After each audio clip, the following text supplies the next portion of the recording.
One of the largest companies on the planet collapses without warning, plunging billions into absolute risk. No specialist can contain the chaos until a 12-year-old girl appears. Mocked and ignored, she finds a secret path to confront the silent attack. If this beautiful story of overcoming challenges and love has interested you, don't forget to subscribe to our channel and tell us which city you're watching from. Continuing. The sun had not yet risen when Helen Edwards pushed her cleaning cart through the silent lobby of Global Tech. It was 5:30 in the morning, and the corridors of the 13th floor breathed a stillness that only the first rays of light could break. Helen knew every corner of that building like the back of her hand.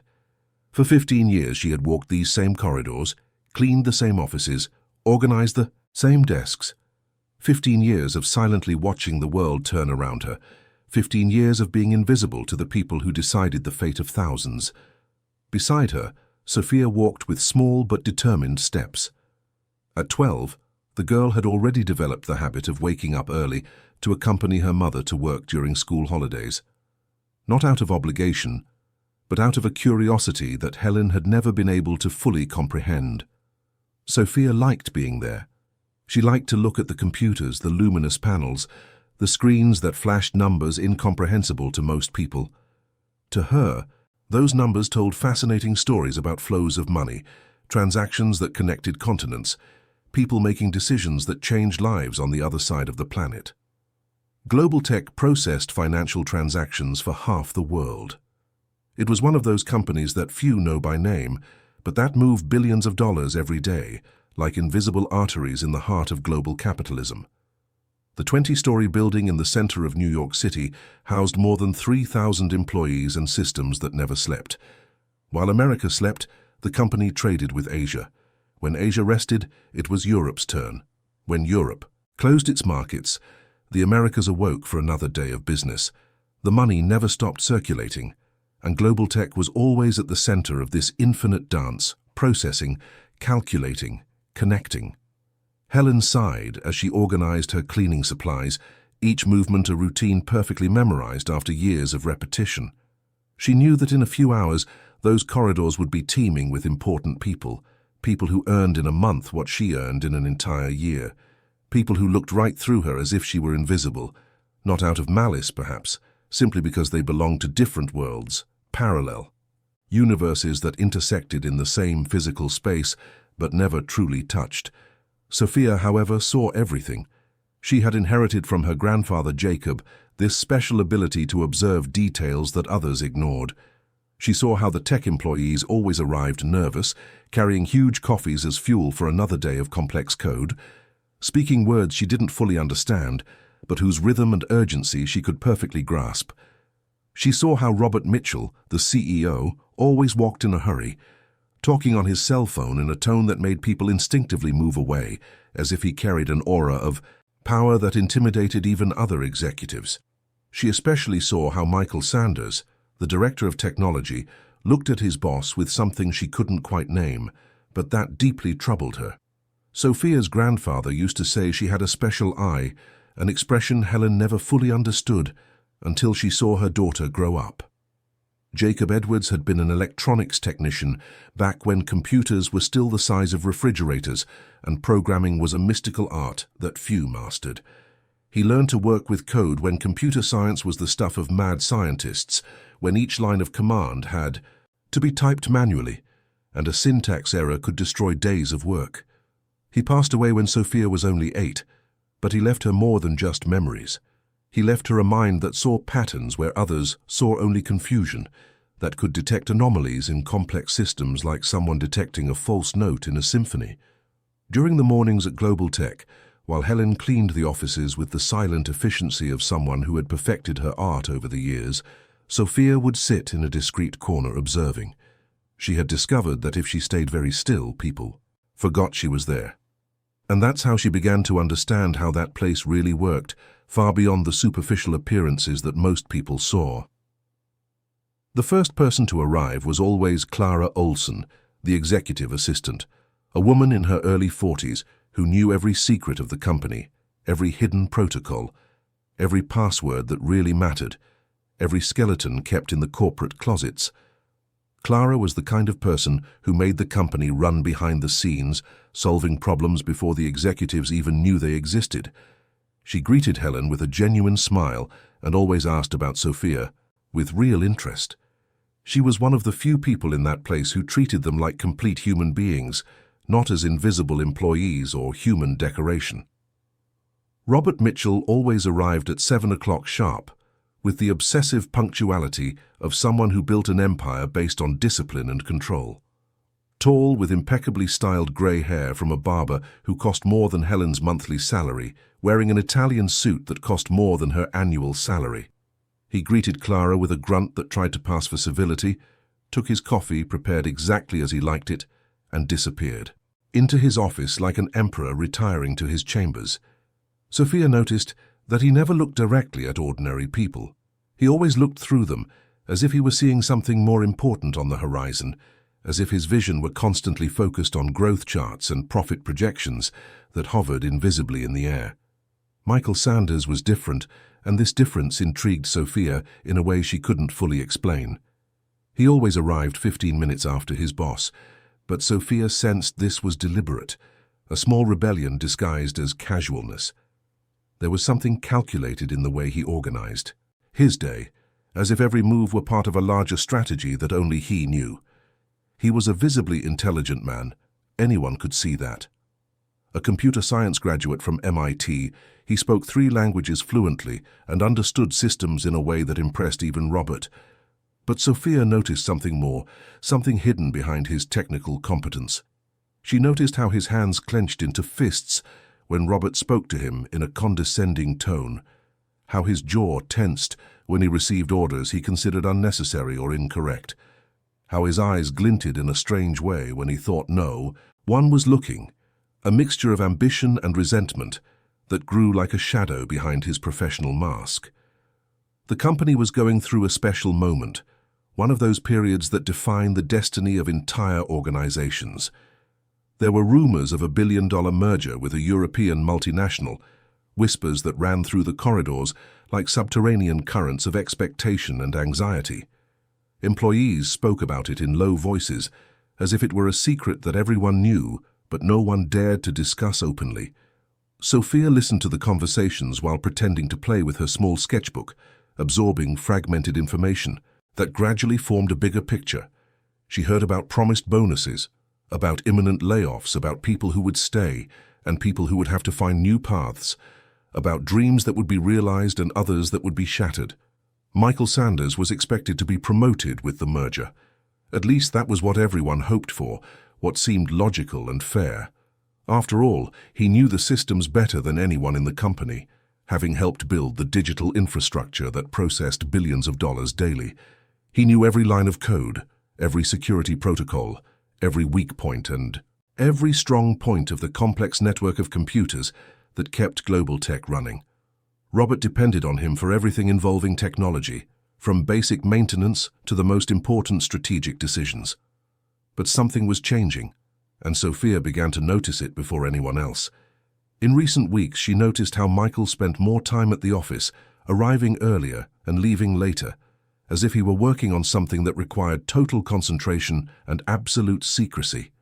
How he constantly looked at the clock during meetings, as if he were counting down to something only he knew. How his hands trembled slightly when Robert announced news about the merger, an almost imperceptible tremor that Sophia had learned to recognize as a sign of extreme stress. Helen also noticed changes, but of a different kind, changes that directly affected her life and her future. She noticed how people were more nervous, how conversations stopped abruptly when she entered rooms to clean, how some employees looked at her with an expression that mixed pity and discomfort, as if they already knew something she didn't. She knew her job was not guaranteed in the new structure that would emerge from the merger. She knew that oversized companies don't like to keep undersized costs when they undergo radical transformations. She had seen it happen before, in other companies, other places where she had worked. People like her were always the first to be let go when it came time to cut costs. It was a Thursday when Sophia decided she needed to understand what was happening better. The intuition inherited from her grandfather Jacob whispered that there was something deeper behind all that tension, something that went beyond a simple corporate merger. During her snack break, while Helen cleaned the 15th floor bathroom with the same meticulous dedication as always, Sophia approached the computer in the waiting area. It was a simple terminal, used mainly for basic inquiries and internal communications. But Sophia had watched employees type their passwords so many times that she could reproduce the movements with photographic precision, a skill she had developed without realizing it.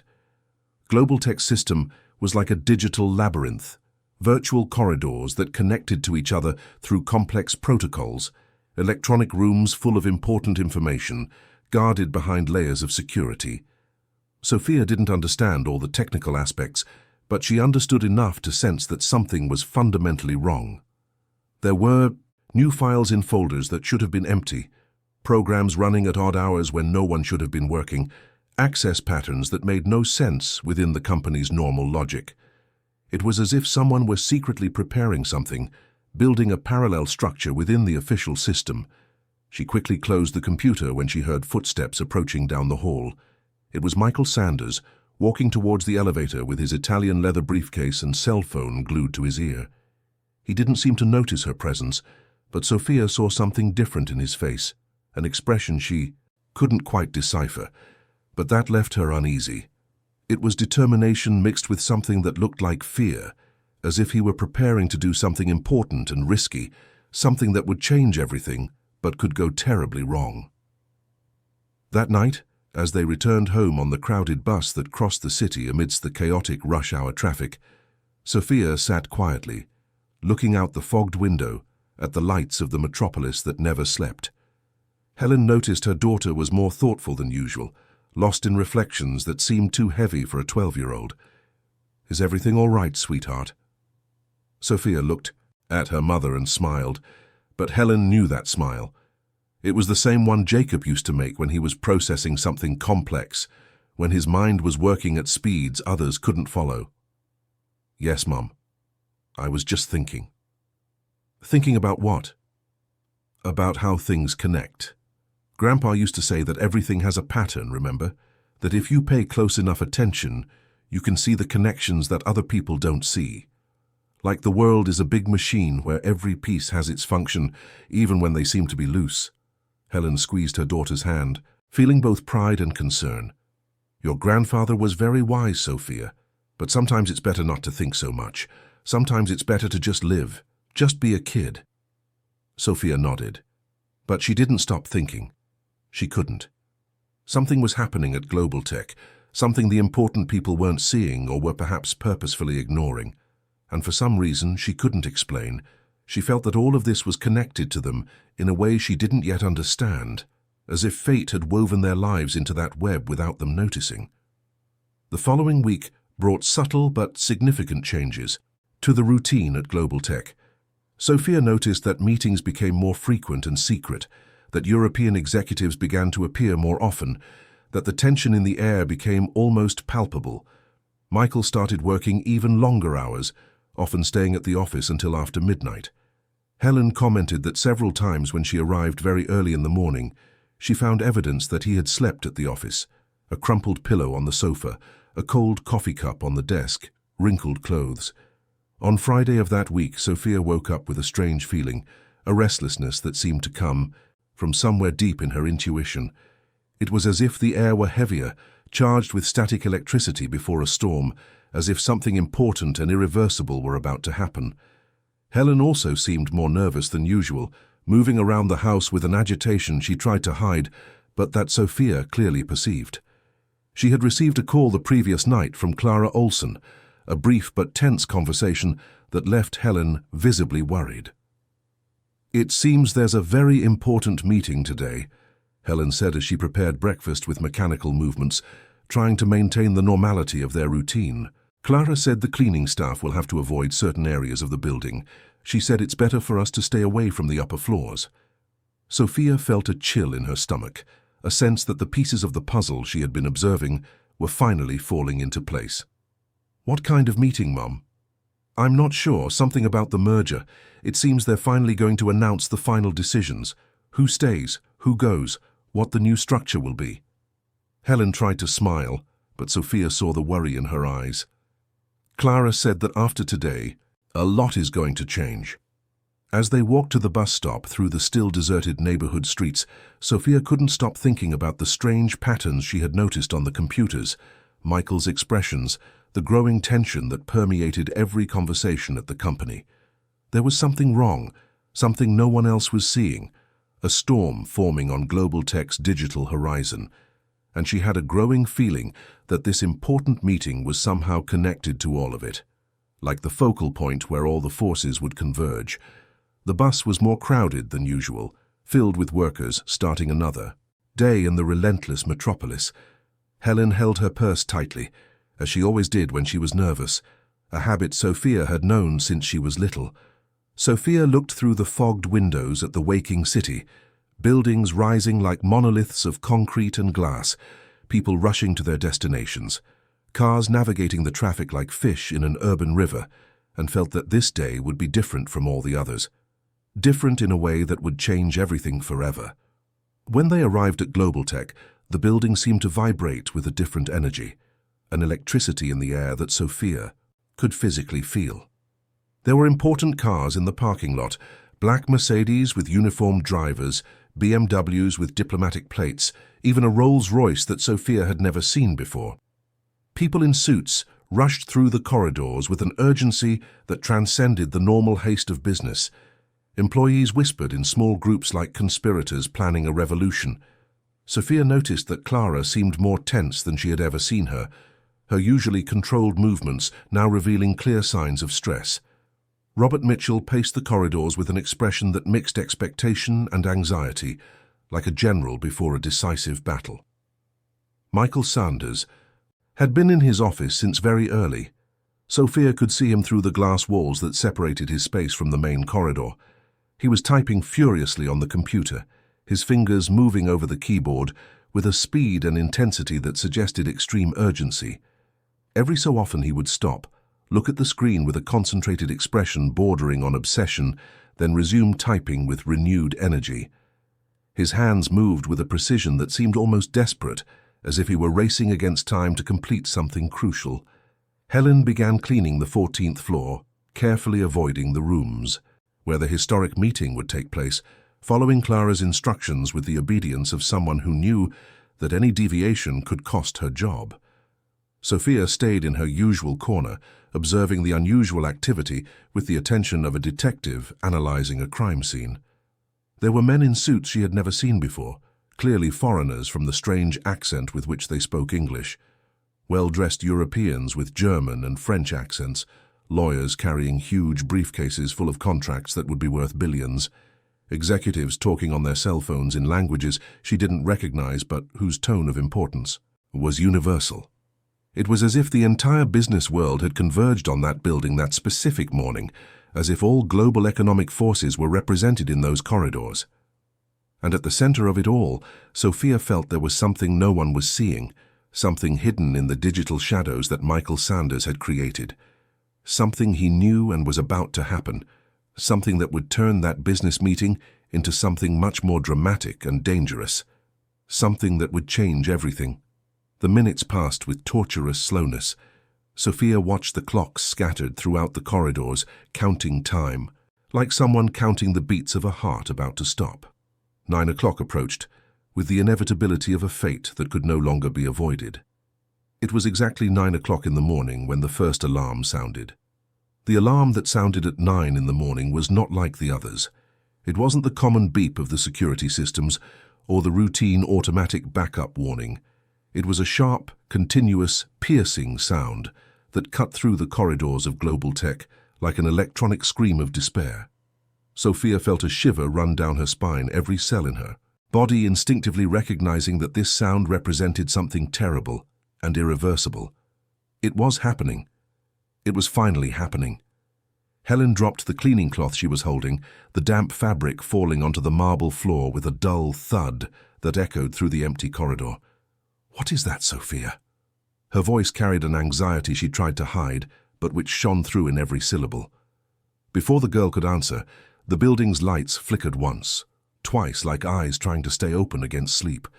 On the third time, they went out completely, plunging the 20 floors of global tech into a darkness that seemed to swallow not only the light, but also hope. The silence that followed was even more frightening than the alarm. A heavy, dense silence, charged with a tension that seemed to suck the air from one's lungs and make time stand still.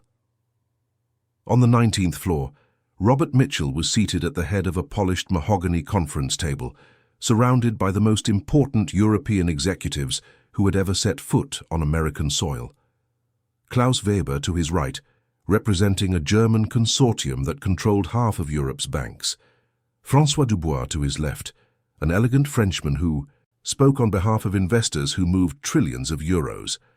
On the wall, giant state-of-the-art screens displayed colorful graphs and numbers representing 15 years of growth, dreams turned into reality, the rise of a small American company to the Olympus of global finance. And then everything fell apart. The screens went black simultaneously, as if someone had yanked the power cord from the entire building. The state-of-the-art computers, which seconds before were processing billions of dollars in transactions, emitted a final electronic gasp before sinking into eternal silence. The phones, which normally rang incessantly with calls from Tokyo, New York, London, fell silent like digital tombs. What the hell is going on? Robert stood up abruptly, his executive leather chair spinning empty behind him. The movement was so sudden that it knocked over the English porcelain coffee cup onto the billion-dollar contracts carefully spread across the table. Imported Italian coffee spilled over signatures that would be worth millions of dollars, staining the dreams of an empire he had taken years to build, blurring numbers that represented the future of thousands of families. Klaus Weber, a man who had navigated financial crises for 40 years of his career, looked out the panoramic window with an expression that mixed absolute disbelief and growing panic.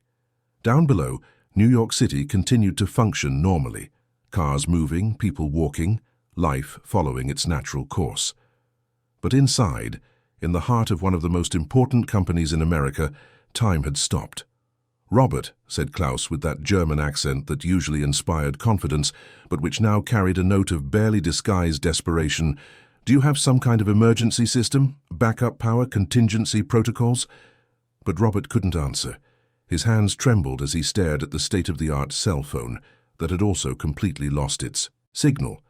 At Global Tech, when the power went out, automatic generators were supposed to take over in less than 3 seconds.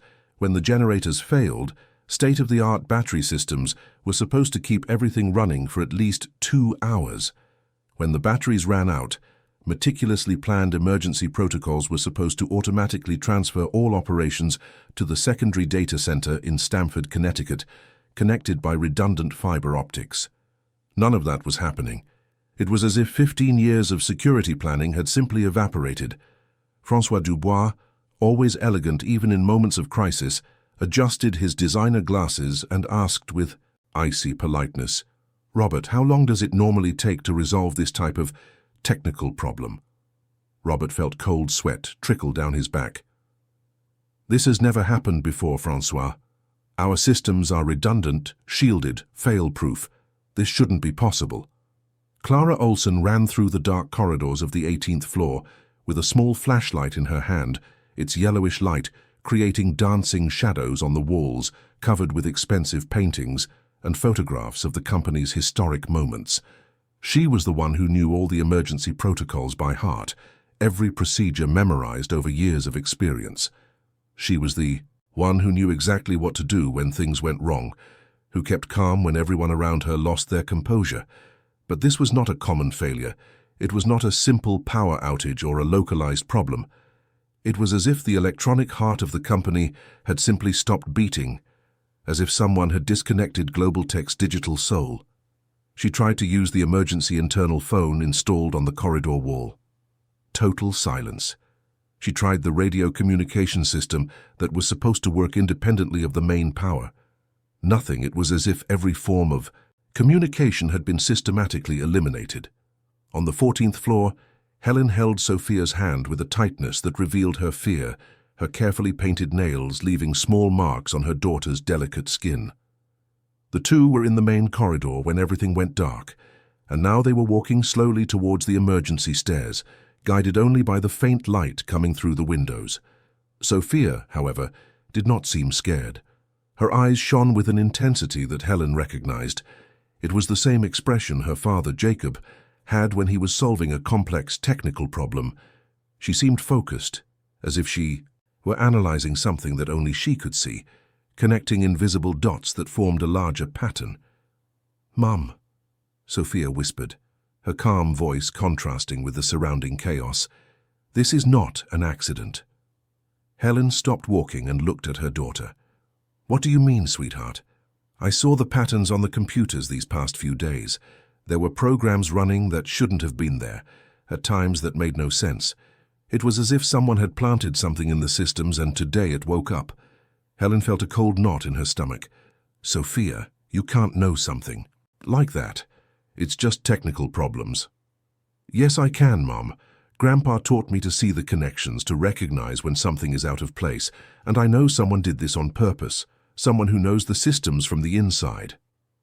Meanwhile, 3 floors below ground, in a technical room that few people in the company knew existed, Michael Sanders sat before multiple monitors, his hands trembling as he typed precise commands into a modified military laptop connected directly to the main server through cables he himself had installed months earlier. The room was small, cramped, filled with equipment that hummed softly in the dark. On the main screen, thousands of lines of green code scrolled rapidly, like digital rain falling in an electronic world. It was his virus, his creation, his masterpiece of revenge. Michael had spent 6 months developing that system, working in the dead of night, sacrificing weekends, using knowledge he had acquired over years of study and experience. 2 distinct but connected parts, like digital Siamese twins. The worm was responsible for taking down all the company's security and power systems. It was what had caused the total collapse that now paralyzed every computer, every server, every backup system that kept global tech running. But the real blow was just beginning. The spider was more subtle, more devastating, more cruel. While everyone desperately focused on restoring power and basic systems, while technicians ran around like ants trying to understand what had happened, it would work silently behind the scenes, erasing crucial company data with the surgical precision of a digital assassin. Contracts worth millions, security codes that protected billions, confidential information about powerful clients, financial protocols that had taken years to develop. Everything would gradually disappear, methodically and irreversibly, as if it had never existed. And when Robert Mitchell finally managed to restore the basic systems, when the lights came back on and the computers rebooted, he would discover that his company had lost 15 years of essential data. The merger would be immediately cancelled. The European investors would flee like rats abandoning a sinking ship. The market's trust would be destroyed. And Michael would be there, the only man in the world who knew exactly how to fix everything, the one who held the keys to global tech's resurrection, ready to take the control that should have always been his. Michael saved the last command, closed the military laptop and put it in a black backpack.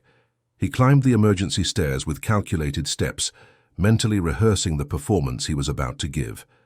He reached the 19th floor, feigning complete breathlessness, as if he had run desperately up 20 floors, as if he were just another victim of the catastrophe he himself had orchestrated. "Robert!" he shouted, as he burst through the boardroom door, his voice filled with convincing concern. "What happened? All systems are completely down. It's like someone shut down the entire brain of the company." Robert turned to him like a man clinging to a life raft in the middle of a furious storm. "Michael, thank God you're here. You're the only one who can get us out of this. I need you to find out what's going on. Now, every second that passes, we're losing thousands of dollars." "Of course, boss. I'll check all the systems immediately. But I need access to the main servers, the backups, everything." Michael allowed a note of genuine urgency to enter his voice. "If this is some kind of cyber attack, every minute counts."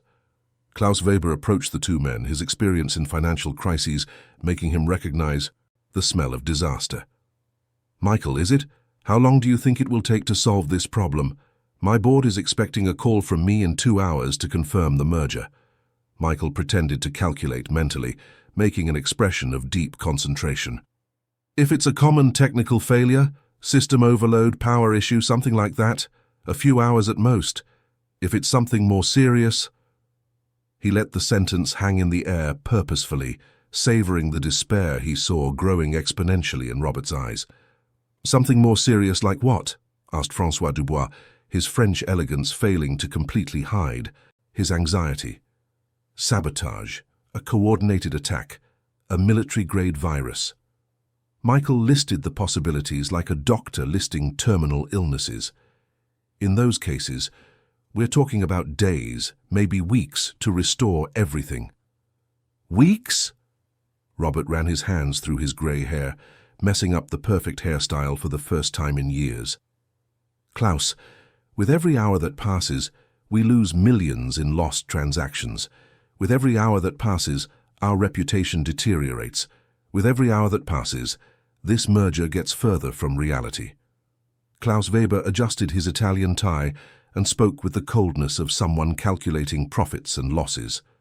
"Robert, I have to be brutally honest with you. My board of directors will find it very difficult to approve a multi-billion-dollar merger with a company that can't keep its own systems running. This raises serious questions about operational competence, data security, and systemic reliability." Klaus Weber's words fell into the room like stones thrown into a deep well, each syllable echoing with growing finality. Robert felt the floor disappear from under his feet, as if he were falling into an abyss he had dug himself without realizing. 15 years building that company brick by brick, 15 years of sleepless nights, of difficult decisions that cost relationships and friendships, of sacrifices that had shaped every aspect of his personal life, all crumbling in a matter of hours, like a house of cards blown over by a gentle breeze. Michael watched the scene with a satisfaction he carefully hid behind a mask of professional concern. Everything was going exactly as planned, each reaction following the script he had mentally rehearsed hundreds of times. Soon, when the data began to disappear permanently and irreversibly, when Robert discovered the true extent of the catastrophe, he would have no choice but to accept whatever solution Michael offered. And the solution would be elegant in its simplicity, a change of command, a necessary transition, a natural evolution of leadership. On the 14th floor, Sophia had managed to convince Helen to let her stay and watch as technicians from various departments descended the emergency stairs, their flashlights creating a parade of lights that cut through the darkness like lost fireflies. There was something in the way they spoke that deeply intrigued Sophia, a dissonance between what they were saying and what was really happening. They talked about power failures, about generators that didn't work, about backup systems that had mysteriously failed, but none of them talked about the true nature of the problem, about the real causes of that simultaneous and total collapse. "It's very strange, Mom," Sophia said, holding tightly to the notebook where she used to make her notes and observations. "If it were just a common power failure, some systems should be working. The battery systems, the independent backups, at least the emergency communications. But it's as if someone turned everything off at the same time, in a coordinated and systematic way." Helen looked at her daughter with a growing mixture of pride and concern. "Sophia, you're too young to understand these complex technical things." "No, I'm not, Mom. Grandpa taught me that computers speak a special language and that if you learn to listen to it properly, it tells you stories about what's really happening. And Global Tech's computers are telling a very specific story." "What story?" "The story of someone who knows all the secrets, all the passwords, all the weak points. Someone who had time to plan this very carefully." Clara Olsen appeared in the corridor carrying a powerful flashlight and a radio that crackled with static, searching for employees lost on the dark floors. When she saw Helen and Sophia, her tense shoulders visibly relaxed with relief. "I'm so glad you're both safe. All employees are being directed to leave the building immediately, until we can understand what happened and restore at least the basic security systems." Sophia approached Clara with that quiet determination she had inherited from her grandfather. "Ms. Olsen, may I ask you an important question?" "Of course, dear. Always." "Do you know if anyone from the technical team has been working on the main computers in the last few days, someone with full access to the systems?" Clara seemed genuinely surprised by the specificity of the question. Why do you want to know that, Sophia? What kind of alteration are you imagining? Because I think someone installed something in the systems, something that stayed hidden until today, and then woke up to do exactly what it's doing now. Helen pulled her daughter by the arm with more force than necessary. Sophia, stop bothering Ms. Olsen with these crazy theories. It's just normal technical problems. But Clara gently held Helen's arm, preventing her from moving away. Wait a moment, Helen.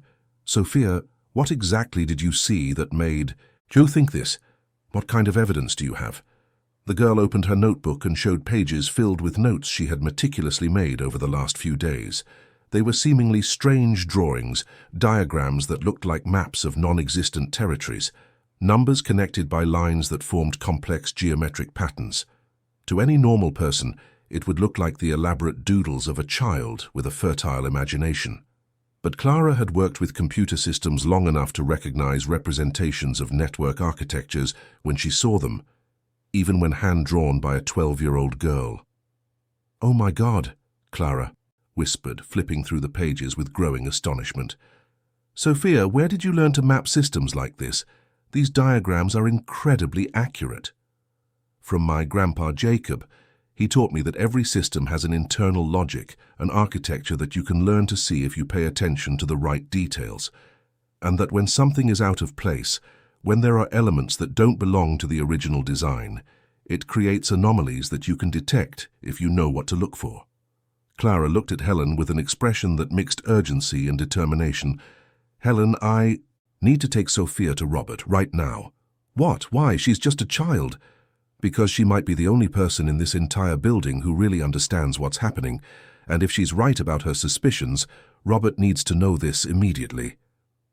As the three women climbed the dark stairs towards the 19th floor, their flashlights creating circles of light that danced on the walls, Sophia felt her heart beating fast. It wasn't fear of what might happen. It was pure excitement. The same feeling she got when solving a particularly difficult puzzle. Finally, someone was paying real attention to what she had discovered. Finally, someone believed that a 12-year-old girl could understand things that important adults couldn't see or didn't want to acknowledge. But she also felt that she was about to discover something that would change everything irreversibly, something that might be much bigger and more dangerous than she initially imagined. On the 19th floor, Robert paced back and forth in the meeting room like a wounded, caged animal, his steps creating a nervous rhythm that heightened the already palpable tension in the room. The European executives whispered among themselves in German and French, and Robert didn't need to understand the languages to know they were urgently discussing the possibility of cancelling the merger and cutting all losses before the situation deteriorated further. Michael was sitting in a leather chair, feigning total concentration as he fiddled with a tablet that was supposedly connecting him to the company's systems. In reality, he was just watching with growing satisfaction as despair spread through the room like an emotional virus. With every minute that passed, his revenge became sweeter, more complete, more perfectly executed. It was at this crucial moment that Clara entered the meeting room, followed by Helen and Sophia. The light from their flashlights created dramatic shadows that danced across the walls covered with diplomas and photographs of the company's glorious moments. "Robert," Clara said with a firm voice that cut through the whispered conversations, "I need you to listen to this girl. It's a matter of absolute emergency." Robert looked at the small group with ill-disguised irritation, as if they were a minor interruption in a major tragedy. "Clara, now is really not the time for this. We are facing the biggest crisis in the company's history. I know exactly what kind of crisis we are facing, and that's precisely why you need to hear what Sophia has to say. She may have discovered something that none of us noticed." Klaus Weber approached the group with genuine curiosity, his experience in corporate crises making him recognize that sometimes solutions came from the most unexpected places. "Who is this child?" Helen instinctively shrank back, intimidated by the presence of such obviously powerful and important men, but Sophia stepped forward with a determination that surprised everyone present, holding her notebook as if it were a secret weapon. "I know what's happening to the company's computers," Sophia said in a clear, firm voice that echoed through the silent room. Robert let out a laugh that sounded more bitter than sarcastic. "Oh, really? And how would a 12-year-old girl know something that our best expert technicians can't figure out?" Sophia opened her notebook and showed her meticulous drawings, her precise diagrams, her careful notes. "Because I saw the patterns that no one else was looking for. And because my grandfather taught me that when something isn't working right in a system, there are always early signs. There are always clues left behind. There is always evidence for those who know how to look." Michael felt a sudden chill run down his spine, as if someone had opened a window to winter. He rose from his chair abruptly and approached the group with steps he tried to make seem casual. "Robert, with all due respect, we can't waste precious time on childish fantasies when we have a real emergency to solve." But Sophia turned and looked directly at Michael with those piercing eyes of a girl who had learned to see beyond surfaces, beyond masks, beyond carefully constructed lies. "You know exactly what's happening, don't you, Mr. Sanders?" The silence that followed was absolutely deafening, charged with a tension that seemed to suck the oxygen out of the room. Michael felt everyone present looking at him with growing intensity, awaiting an answer he knew he couldn't give without completely exposing himself. He desperately tried to maintain the professional composure he had cultivated for years, but there was something in Sophia's penetrating gaze that made him feel completely naked and exposed. I have no idea what this child is insinuating," Michael stammered, his voice sounding less convincing than he intended.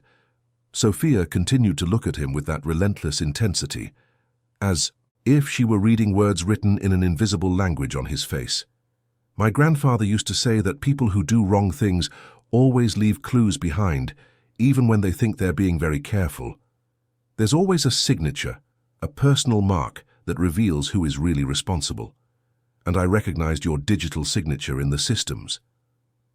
Robert looked back and forth between Sophia and Michael, trying to process the implications of what he was hearing, his brain struggling to accept a possibility that seemed simultaneously absurd and terrifyingly plausible. Klaus Weber and François Dubois also seemed fascinated by the dynamic unfolding before them. Clara and Helen held their breath, feeling they were witnessing a moment that would change everything. And it was in that moment of maximum tension that Sophia opened a specific page of her notebook and showed a drawing that made Michael turn visibly pale, as if all the blood had drained from his face at once. It was the exact diagram of the virus he had created, drawn with stunning precision by a girl who theoretically shouldn't have the technical knowledge to understand such complex systems. "How did you—" Michael began the question but couldn't finish, his voice failing like an engine that won't start. Sophia smiled with that precocious wisdom that sometimes scared even Helen. It was the smile of a 12-year-old girl who had just solved a puzzle that had baffled brilliant adults, who had connected dots that no one else had been able to see. "Because I know how to see the connections that other people don't notice, because I learned to pay attention to the details that others ignore, and because you made a crucial mistake." "What mistake?" The question came from Robert's mouth like a whisper filled with growing understanding and horror. Sophia looked around the room, at all those powerful and important adults who were finally paying full attention to every word she said, who finally recognized that a seemingly invisible child could have discovered the truth they were all searching for. He forgot that not all people are truly invisible. He forgot that some people watch and learn even when no one realizes they are there. He forgot that there are people who pay attention even when they are ignored. And it was precisely at that dramatic moment that the second phase of Michael's virus began to run, on the underground servers. Somewhere in the technological depths of the building, the digital spider began its meticulous and silent work of systematic destruction. While everyone present looked at Sophia with a mixture of amazement and growing understanding, the most important and valuable data of global tech began to disappear forever, erased byte by byte, like memories being systematically eliminated from the mind of a digital giant. The silence that filled the meeting room was almost physical. Robert Mitchell looked back and forth between Sophia and Michael, trying to process what he had just heard. A 12-year-old girl was accusing his director of technology of sabotage, A girl who 5 minutes ago he didn't even know existed. Klaus Weber broke the silence with a nervous laugh. "Robert, this is getting surreal. We're discussing a billion-dollar merger, and now a child is making unfounded accusations?" Michael quickly regained his composure. 15 years working in large corporations had taught him how to handle unexpected situations. He smiled condescendingly and bent down to Sophia's level. "Look, young lady, I know you're trying to help, but these things are far too complicated for someone your age to understand. Why don't you go play while the adults solve the serious problems?" Sophia's reaction was instantaneous. Her eyes flashed with a determination that was very reminiscent of her grandfather Jacob when someone doubted his technical competence. "I'm not playing," Sophia said, opening her notebook to a specific page, "and I can prove everything I'm saying." Helen moved closer to her daughter, torn between pride and fear. "Sophia, maybe it's better if—" "No, Mum. I need to show them." Sophia looked directly at Robert. "Do you want to save your company or not?" Robert felt something stir in his chest. There was a conviction in that girl's voice. That reminded him of himself when he was young and fighting to build global tech. Against all his experienced businessman instincts, he decided to listen. "All right, Sophia, you have 5 minutes. Explain what you've discovered." Michael felt cold sweat run down his back. There was something in the way Sophia looked at him that made him deeply uncomfortable. It was as if she could see through all his lies and strategies. Sophia opened the notebook and began to explain, using simple but precise language. She told them about the programs she had seen running at strange times, about the new files, in folders that should have been empty, about the access patterns that made no sense. "My grandfather taught me that every programmer has a signature," Sophia explained, pointing to her drawings. "It's like a fingerprint, the way they organize the code, the variables they choose, the order of the commands. And I recognized the signature in the suspicious programs." Klaus Weber drew closer, genuinely curious. "And whose signature is it?" Sophia pointed at Michael. "His." Michael forced another laugh. "This is ridiculous. Robert, you're not going to believe a child's fantasies, are you?" But Robert was no longer laughing. There was something in Sophia's explanation that made sense. He didn't understand programming, but he understood people, and he was seeing something in Michael's face that he had never noticed before, a tension that went beyond the normal stress of a crisis. "Michael," Robert said slowly, "do you know anything about this?" "Of course not. Robert, you've known me for years. How can you believe I would sabotage my own company?" Sophia stepped forward. "Because it's not your company. And because you feel you've been wronged." Sophia's words landed in the room like a bomb. Michael turned visibly pale. "Wronged?" Robert asked. Sophia turned to another page in her notebook, where she had jotted down conversations she had overheard in recent months. "He thought he would be promoted in the merger. He thought he would be recognized for his work. But he found out he would just be another employee in the new company." Robert looked at Michael with a shocked expression. "Is that true?" Michael tried to lie, but the words wouldn't come out. He was completely exposed, as if Sophia had read his soul and translated his most secret thoughts. Clara approached the group. "Robert, I need to tell you something. For the past few weeks, I've noticed Michael staying at the office very late. I always thought he was working on merger preparations, but he was preparing something else," Sophia completed. "He was creating a virus to destroy the company." Klaus Weber was completely fascinated by the situation. "This child seems to know more about your company than any consultant we've ever hired." Robert felt a mixture of anger and disbelief. "Michael, is this true? Did you sabotage our company?" Michael looked around the room, at all those people now staring at him with suspicion. His carefully planned revenge was crumbling because of a girl he didn't even know existed. "Robert," Michael said with a trembling voice, "you don't understand. I built this company's systems. I know every line of code, every security protocol. I'm the one who keeps everything running. And for what? So you can get all the credit? So I can be just another employee when the merger happens?" The silence that followed was heavy with shock and disappointment. Robert felt as if he had been punched in the gut. "So it's true," Robert whispered. "You really did this." Michael didn't answer directly, but his expression was answer enough. Sophia approached Robert. "Mr. Mitchell, there's still time to save the company, but we need to act fast." "What do you mean?" "The virus has two parts. The first has already worked. It's what brought down all the systems. But the second part is working right now as we're talking. It's erasing all the company's important data." Robert felt the blood run cold in his veins. "What data?" "Everything. Contracts, security codes, client information, financial protocols. It's all disappearing piece by piece." Klaus Weber approached Robert. "If this is true, Robert, the merger is definitively off. We can't partner with a company that has lost all its data." Robert turned to Michael with a fury he had never felt before. "How could you do this? How could you destroy everything we built together?" Michael rose from his chair, finally abandoning any pretense of innocence. "Together. Robert, I built this company while you took the bows. I created the systems that process billions of dollars while you gave interviews about leadership. I deserve to be recognized. And for that you decided to destroy everything?" "I decided to take what is mine by right." Sophia watched the argument between the two men with a growing sense of urgency. With every minute that passed, more of the company's data was disappearing forever. "Excuse me," Sophia said, interrupting the argument, "but you can fight later. Right now, we need to stop the virus before it's too late." Robert turned to her. "Do you know how to do that?" "I don't know everything, but I know some things.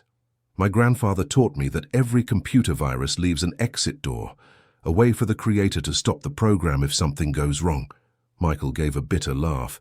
"And you think, a 12-year-old girl is going to stop a virus that took me 6 months to create?" Sophia looked at him with a serenity that contrasted with the chaos around them. "Yes, because you made a mistake." "What mistake?" "You based the virus on an old military system. I recognized the structure because my grandfather showed me similar codes, and those systems always have a master password." Michael felt as if he had been struck by lightning. Sophia had identified the exact foundation of his virus. He had indeed used a retired military system as a model, thinking no one would be able to recognize such old technology. Robert approached Sophia. "Do you know what the password is?" "Not yet, but I know how to find out. I need access to the systems." Clara stepped forward. "The main systems are all down." "I know," Sophia said.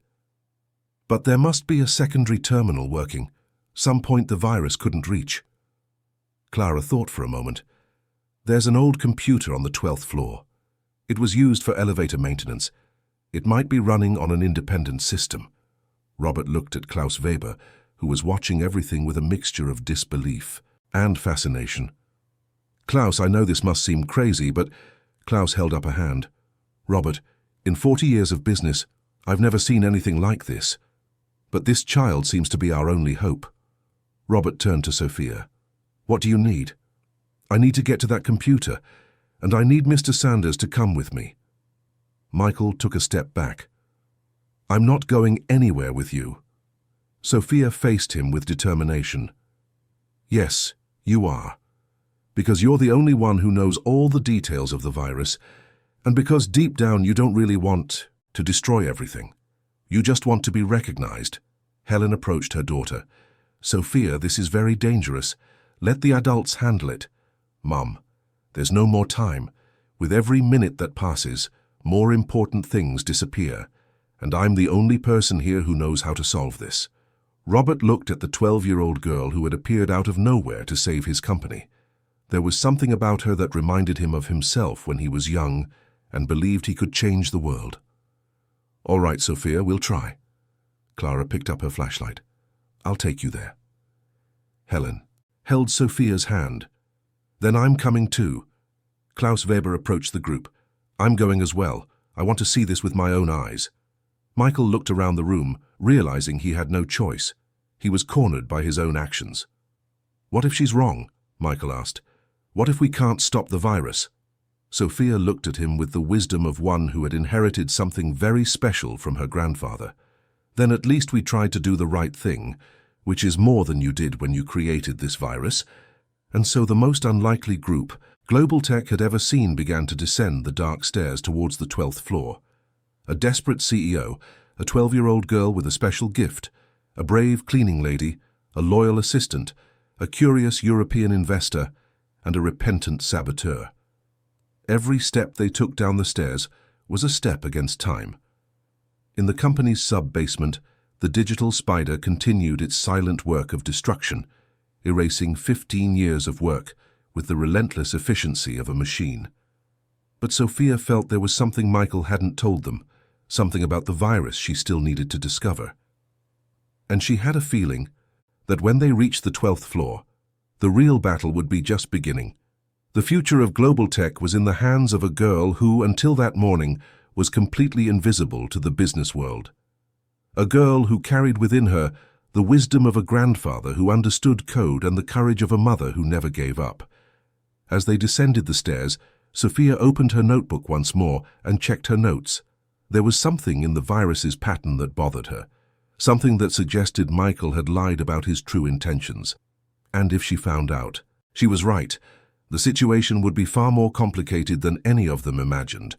The 12th floor of Global Tech was a place few employees knew.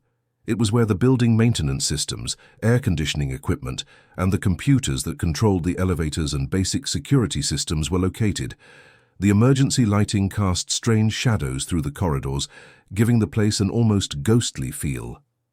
Clara guided the group with her flashlight, knowing every corridor on that floor as if it were her own home. Helen held Sophia's hand tightly, still torn between pride at seeing her daughter taken seriously by important people and fear of what might happen.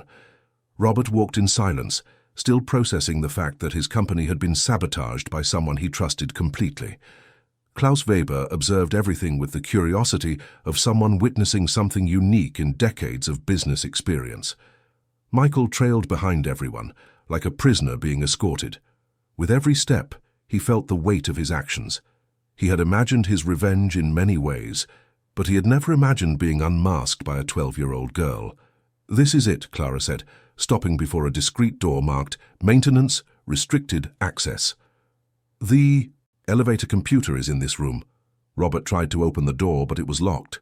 "Do you have the key, Clara?" "No, this room is the responsibility of building maintenance." Clara looked around, thinking. "But Helen should know how to get in. You clean all the rooms, don't you?" Helen nodded. "Yes, I have the master key ring." She searched her purse and found a huge ring of keys. "It must be one of these." While Helen tried to find the right key, Sophia approached Michael. The man was leaning against the wall with an expression that mixed anger and regret. "Why did you do it?" Sophia asked softly. Michael looked at the girl who had destroyed all his plans. "You wouldn't understand." "I can try to understand." Michael sighed deeply. "Do you know how many years I've worked at this company, Sophia?" 15 years since it was founded. That's right, I was here when Robert was still working in a tiny office, dreaming of being more than a small business owner. I helped him build the first systems, win the first important clients. I worked nights and weekends, sacrificed relationships, dedicated my entire life to making this company what it is today." Sophia listened in silence, realizing there was much more pain in Michael's words than anger. And when it was finally time to be recognized, when the merger was going to give me the position I deserved, I found out I would just be another employee in the new company, as if 15 years of dedication were worth nothing. "So you decided to destroy everything." Michael closed his eyes. "I decided to show everyone how important I am, to show that without me, this company is nothing." Sophia shook her head. "But that doesn't make sense. If you love this company, why destroy it?" "Because—" Michael stopped, realizing he didn't have a logical answer. "Because sometimes anger makes us make bad decisions." "Found it," Helen said, and the door opened with a soft click. The maintenance room was small and cramped, filled with old equipment and cables that ran along the walls like the veins of an electronic body. In the center, there was an old computer flashing a green light, indicating it was working. Thank God, Robert whispered. It's still on. Sophia approached the computer and analyzed the screen. It was a very old system with a simple text-based interface. Exactly the kind of thing her grandfather Jacob knew like the back of his hand. I can try to access the main system through this computer, Sophia said, starting to type. But it's going to be tricky. This system wasn't made for this kind of access. Klaus Weber approached, fascinated.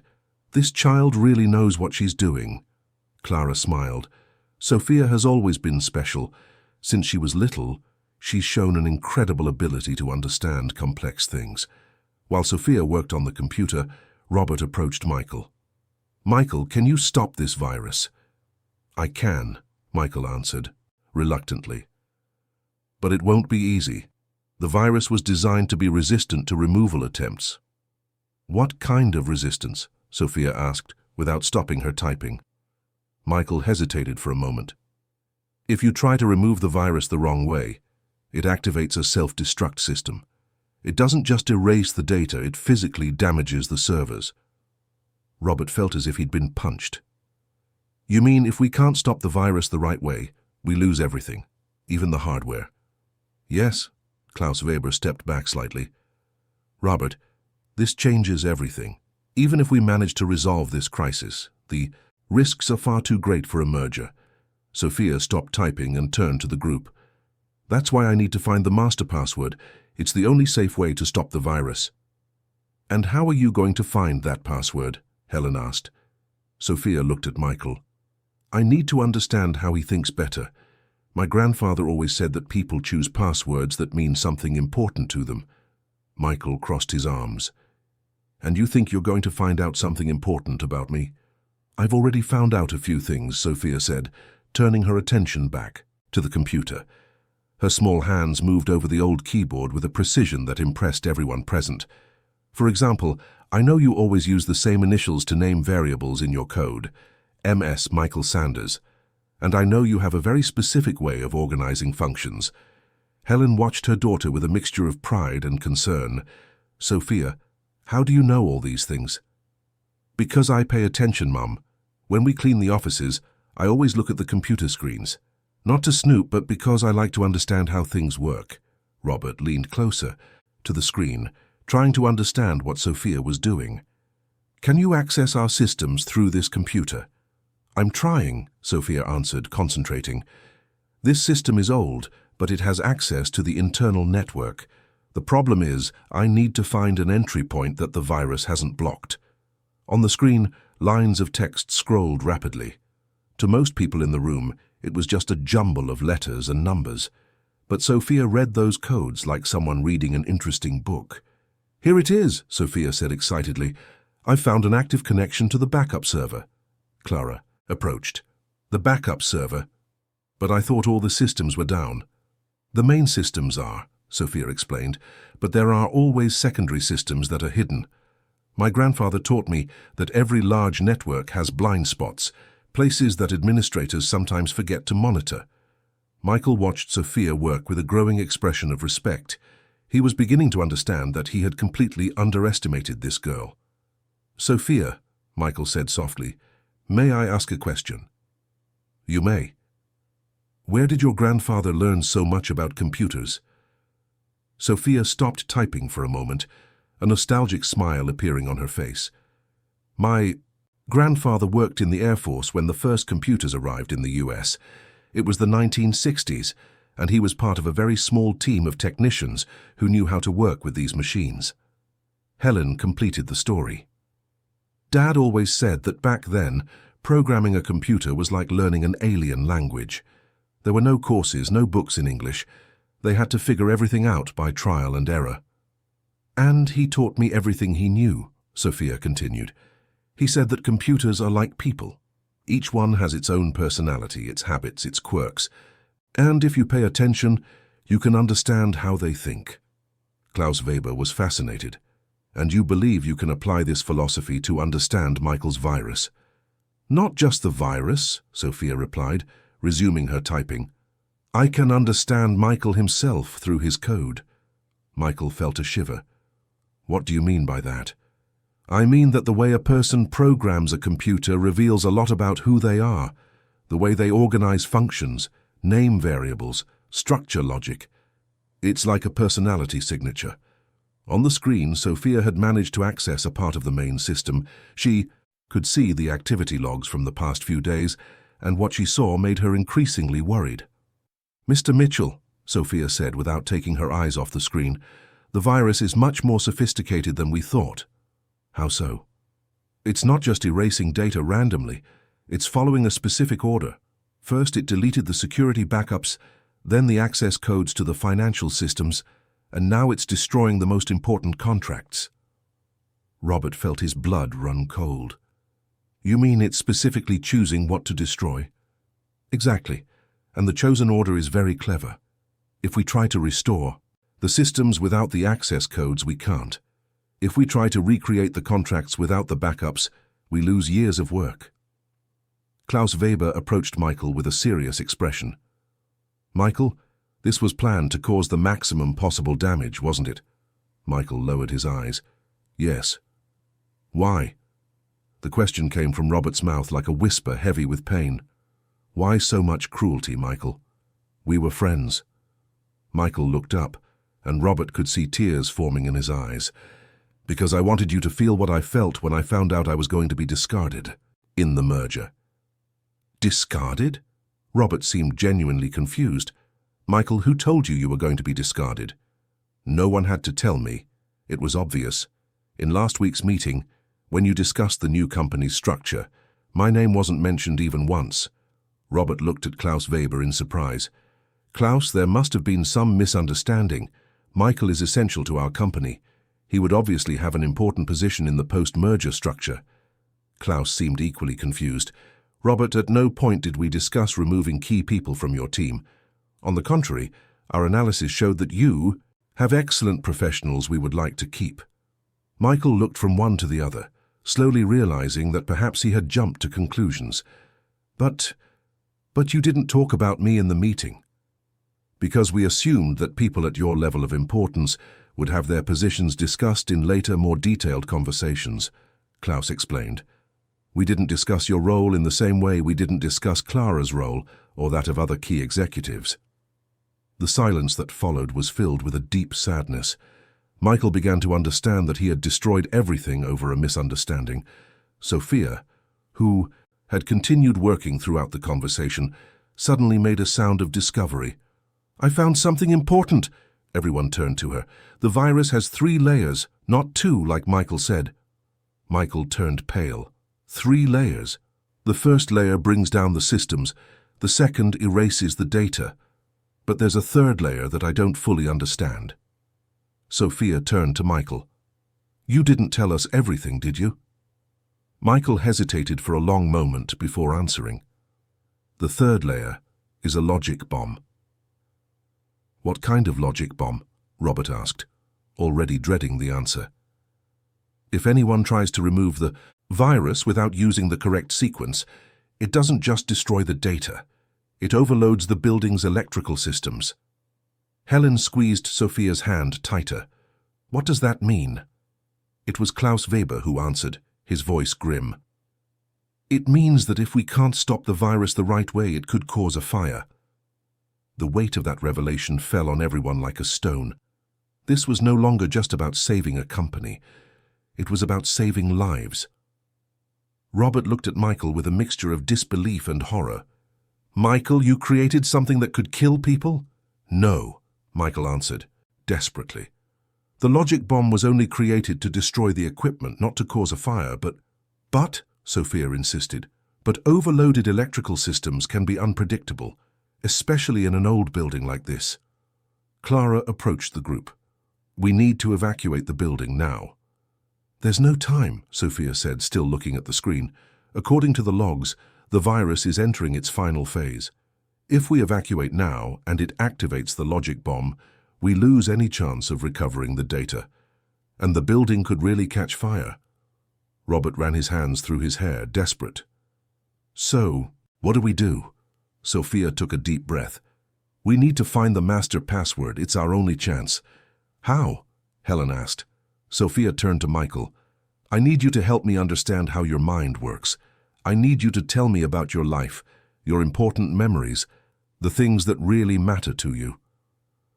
Michael looked around the room at all these people who depended on him to solve a problem he himself had created. "I don't know if I can," Michael said. "I don't know if I deserve your trust after what I've done." Sophia approached him and placed her small hand on his arm. "Everyone deserves a second chance. My grandfather always said that people aren't defined by the mistakes they make, but by the courage they have to correct them." Michael looked at the 12-year-old girl who spoke with the wisdom of someone much older. "Your grandfather was a wise man."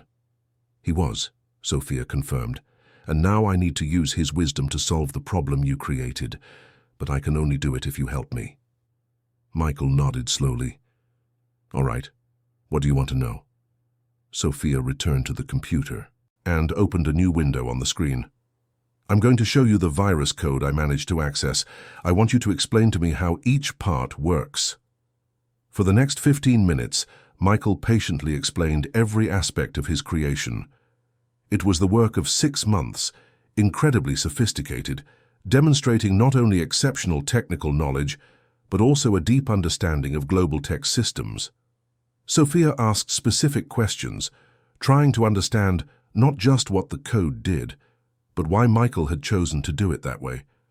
Gradually, she began to see patterns in his technical choices. That revealed aspects of the programmer's personality. "Interesting," Sophia said after a while. "You always use prime numbers to determine time intervals." "What do you mean?" Robert asked. "For example, the virus waits 7 seconds before attacking the first system, then 11 seconds for the second, then 13 seconds for the third. All prime numbers." Michael seemed surprised. "You noticed that?" "Yes. And prime numbers are interesting choices because they are unique. They can't be divided by anything other than themselves and the number 1. Helen looked at her daughter with admiration. "Sophia, how do you know about prime numbers?" "Grandpa taught me. He said prime numbers were like special people, unique and indivisible." Michael felt a pang in his chest. I've always liked prime numbers for that very reason, because they're unique." Sophia nodded, as if she had confirmed a theory. "And you feel unique too, don't you? You feel special, indivisible. That's why you were so hurt when you thought you were going to be discarded." Sophia's words hit Michael like a precise diagnosis. "How did you—" "Because the code reveals who you are, and you are someone who values being unique, being indispensable." Sophia looked directly at him. "The master password has something to do with that, doesn't it?" Michael was silent for a long moment. "Maybe." "Not maybe," Sophia insisted. "Definitely. What was the first thing you programmed when you came to Global Tech?" "An automatic backup system." "And what did you call that system?" Michael hesitated. "Unique 1." Sophia smiled. "Unique, because you wanted to be unique. Indispensable. And the number 1 because you wanted to be first, the most important." Robert watched the conversation, fascinated. He was seeing Sophia psychologically dismantle a grown man with the precision of a surgeon. "The password has to do with this need to be unique, doesn't it?" Sophia continued. Michael nodded reluctantly. Sophia returned to the computer and began typing different combinations. "Unique 1? No? Too obvious. Indivisible? No? Too long." Suddenly, she stopped. "Michael Sanders, MS prime numbers, unique and indivisible." Her fingers moved quickly over the keyboard. "MES prime 1." The screen flashed. "Access denied." "Almost," Sophia murmured, "but not quite." She tried several variations. "EMS prime 1, MES unique 1, Michael prime, all denied." Sophia paused and looked at Michael with a thoughtful expression. "There's something you're not telling me. Something personal, important." Michael lowered his eyes. "Sophia, there are things in my life that you don't like to talk about," Sophia completed gently. "I understand, but I need to know. I need to understand what really defines you." Helen approached her daughter. "Sophia, maybe you're pushing too hard." "No, Mom, I'm getting close. I can feel it." Sophia turned back to Michael. Do you have children? Michael shook his head. No. Siblings? No. Are your parents alive? Michael hesitated. My mother died when I was a child. Sophia noticed the hesitation. And your father? A long silence followed. Finally, Michael spoke in a low voice. I never knew my father. Robert looked at Michael in surprise. In 15 years of friendship, he had never spoken about his family.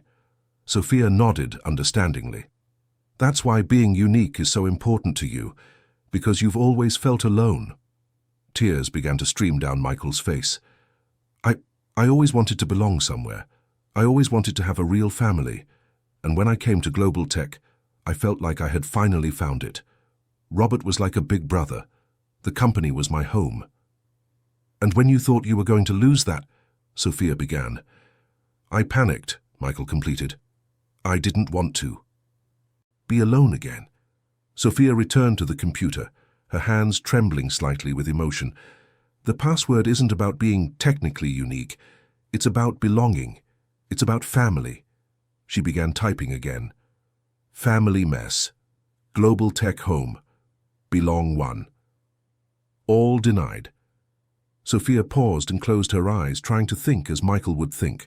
A smart, lonely man who found a family in the company he helped build. Suddenly her eyes flew open. Jacob Edwards. Everyone looked at her, confused. My grandfather, Sophia explained. You knew my grandfather, didn't you? Michael looked shocked. How did you? Because I saw old company photos in the archives, photos from when Global Tech started, and in one of them there was an outside technician helping with the first systems. It was my grandfather. Robert drew closer. Jacob. Yes, I remember him. An older man, very competent. He helped us set up our first servers. Sophia looked at Michael. And it was my grandfather who taught you about prime numbers, wasn't it? Michael nodded, astonished. How did you know? Because my grandfather always talked about a very talented young programmer he had met. A boy who was an orphan, but who had a special gift for code. He always said this young man was going to do important things. Tears were now flowing freely down Michael's face. Jacob was the first person who believed in me, the first person who told me I had talent. Sophia smiled. And the password has to do with him, doesn't it? Michael nodded. He taught me that being unique didn't mean being alone. It meant having something special to offer the world. Sophia returned to the keyboard, her fingers moving with certainty now. She typed, Jacob taught. The screen flashed. Access denied. Jacob Prime. Access denied. Sophia paused and thought.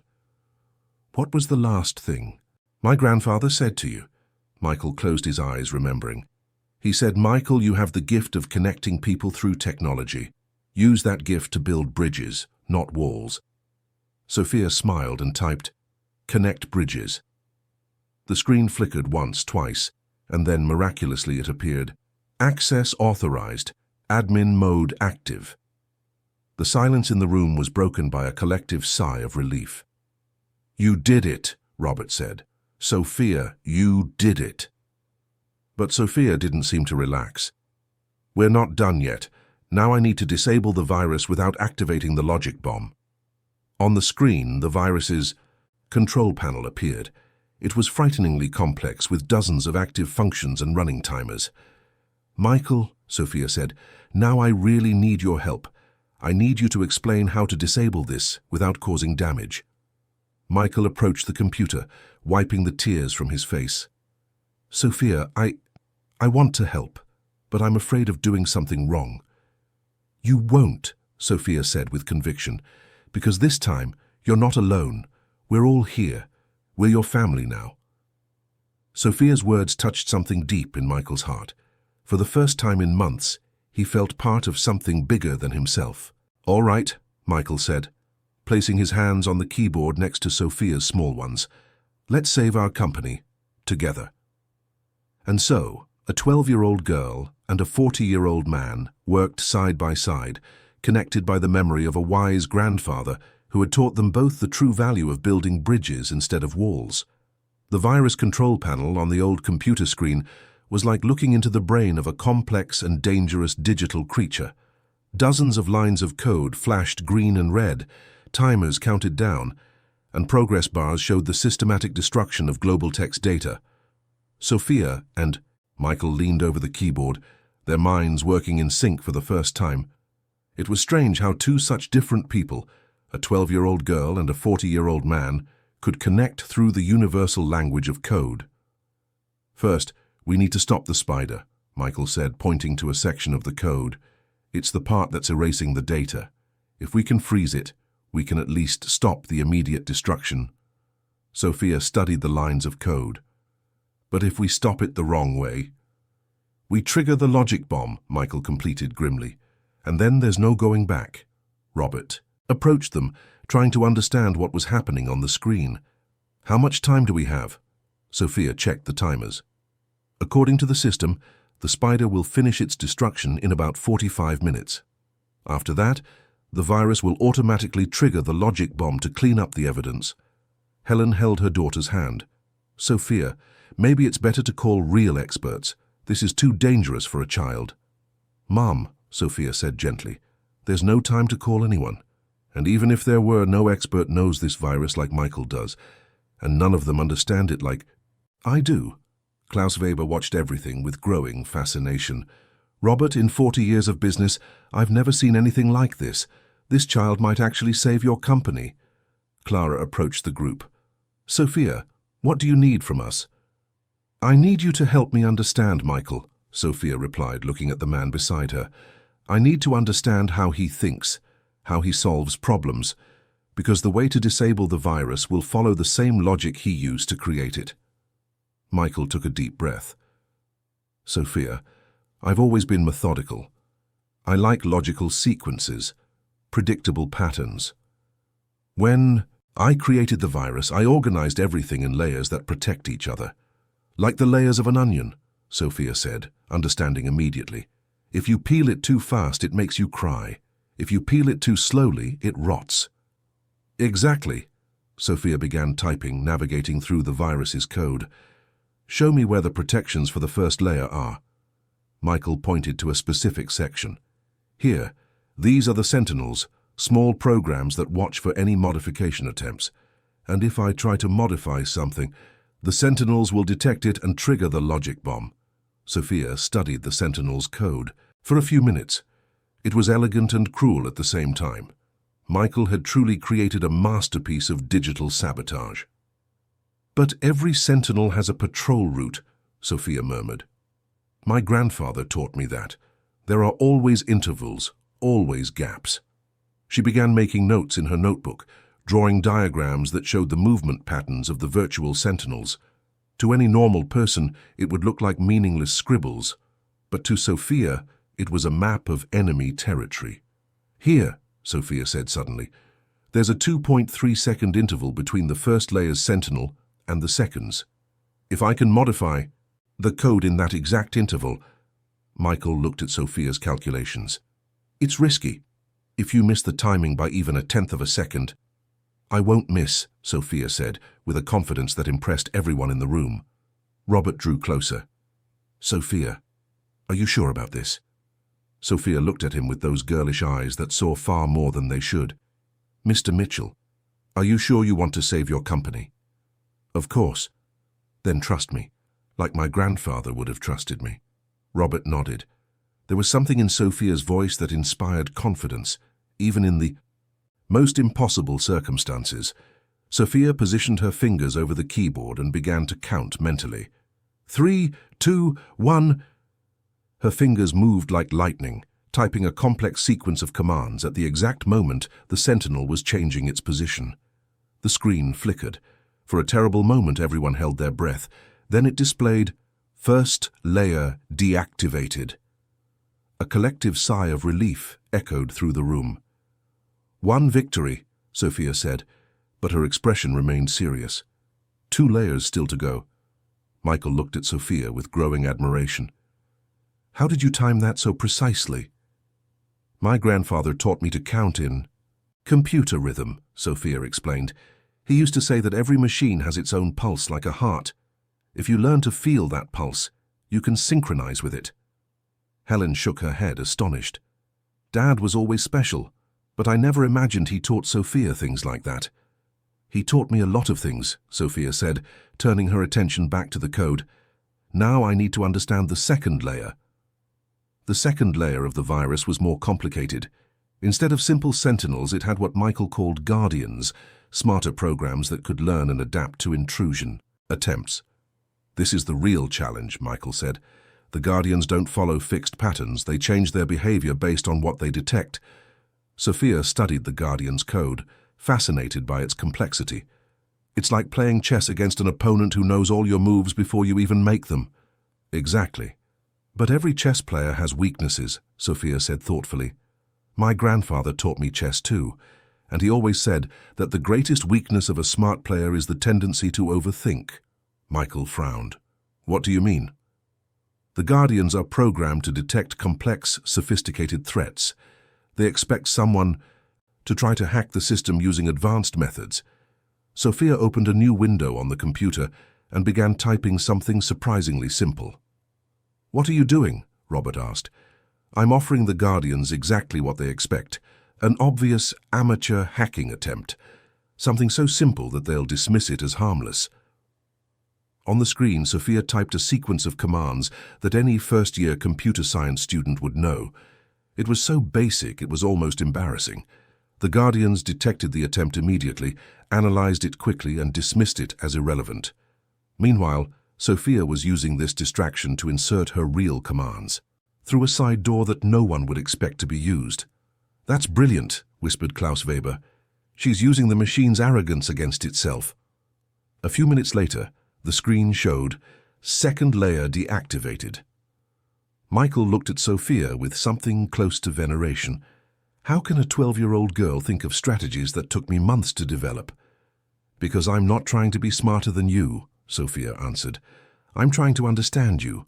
And once I understand how you think, I can find paths you didn't consider. Now they reach the third and most dangerous layer, the logic bomb itself. Sophia, Michael said in a serious voice, this part is different from the others. The logic bomb isn't a protection system. It's a total destruction system. If we make any mistake...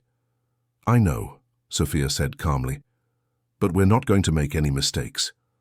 On the screen, the logic bomb's code was terrifyingly elegant in its simplicity. Unlike the previous layers, there were no subterfuges or complex protections. It was pure, simple, destructive force waiting to be unleashed. The bomb is programmed to activate in two ways, Michael explained. Automatically when the spider finishes destroying the data, or manually if someone tries to remove the virus the wrong way. Sophia studied the code carefully. But there's a third way, isn't there? Michael seemed confused. A third way? An abort password. An emergency command you programmed in case you needed to stop everything. How did you... Because you're human, Sophia said gently. And humans always leave themselves an out, even when they're creating something destructive. It's instinctive.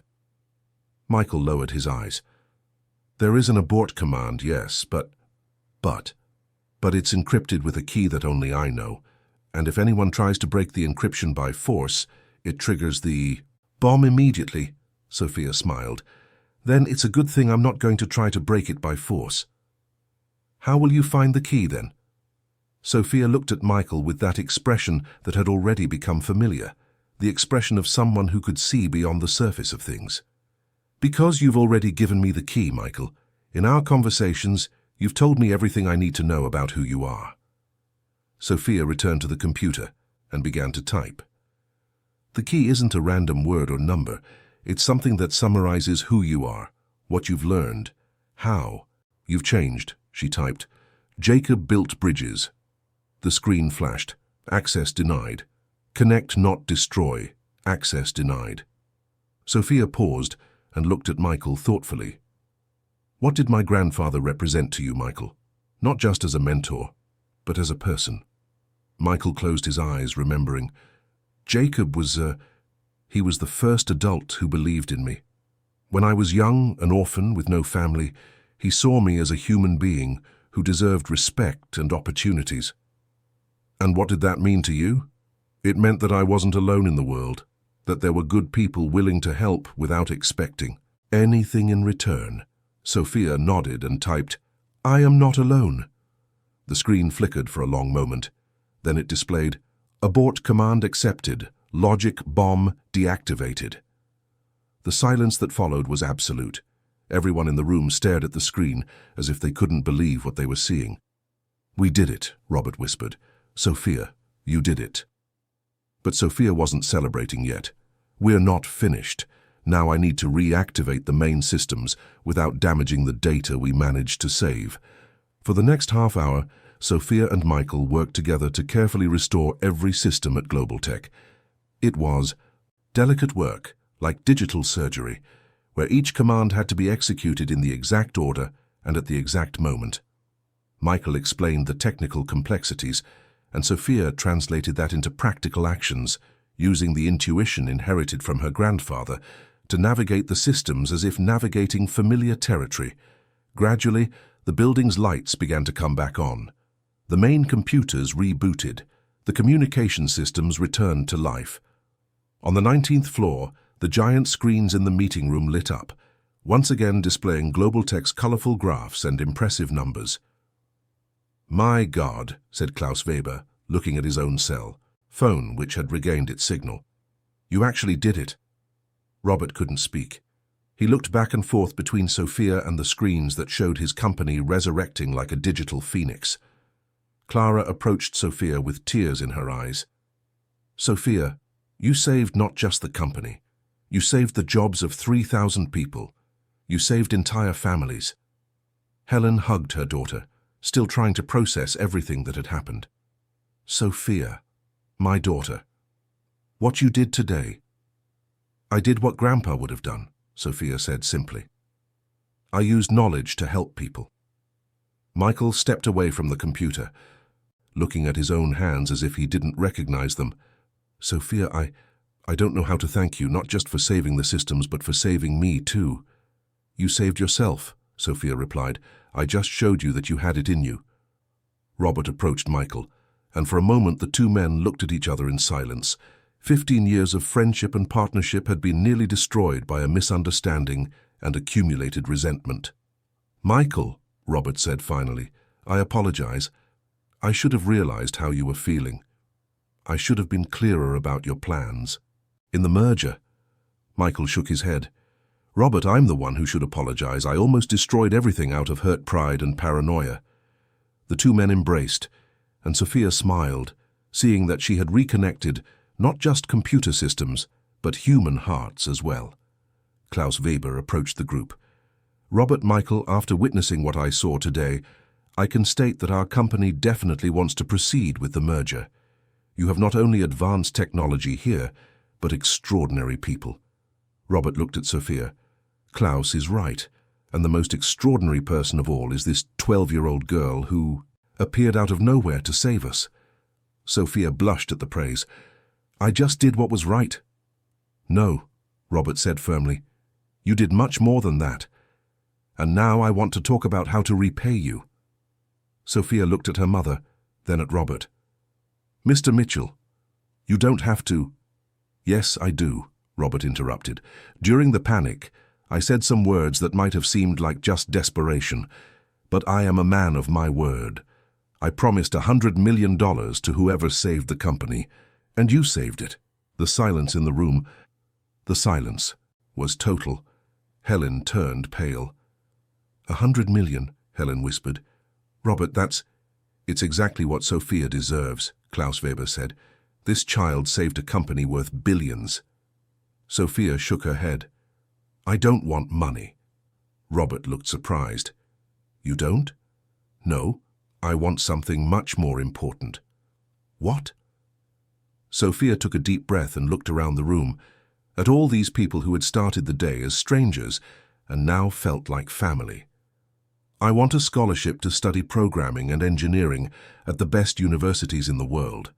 I want a dignified position for my mother, who has worked for 15 years without being recognized."